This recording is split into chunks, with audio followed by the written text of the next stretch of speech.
Hello and welcome. Today, we're setting off on a really special kind of journey. It's one that isn't measured in miles, but in understanding and love. We are diving deep into the Seerah, the incredible life story of the Prophet Muhammad. You've seen this everywhere, right? On social media, on a bumper sticker, just a simple, heartfelt status update. And it's a beautiful thing to see, this declaration of love that connects people all over the world. But that statement, I love Muhammad, it kind of makes you stop and think.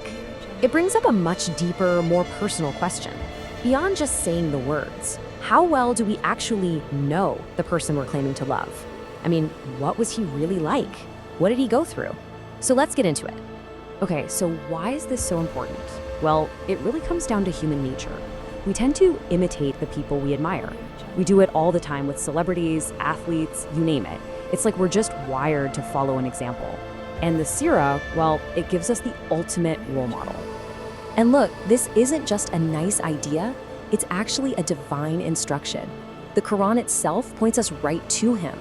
It calls him the Uswa-e-Hasana, which means the most beautiful pattern of conduct, the perfect example for every single one of us to follow in our own lives.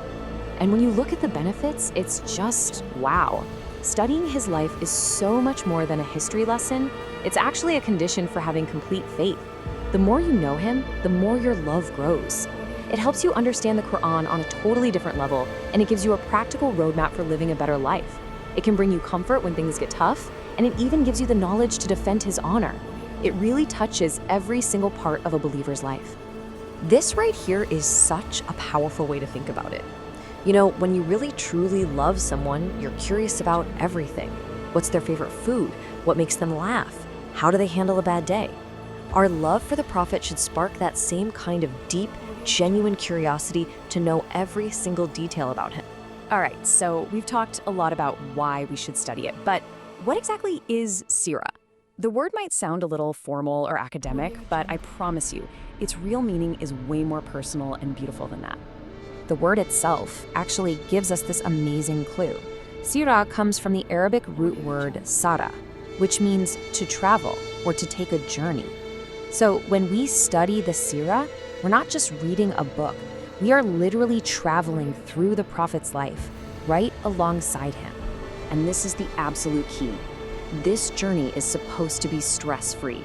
This is not a history class where you've got to memorize a bunch of dates and names for a test. No. The real goal here is transformation. It's about letting his story change you, letting it grow your love and shape your character for the better. So, if we're on a journey, what are the main stops we'll be making? Well, scholars have traditionally broken down this huge, incredible life story into 3 main parts, which makes it way more manageable to explore. Okay, so first you have the Shamal.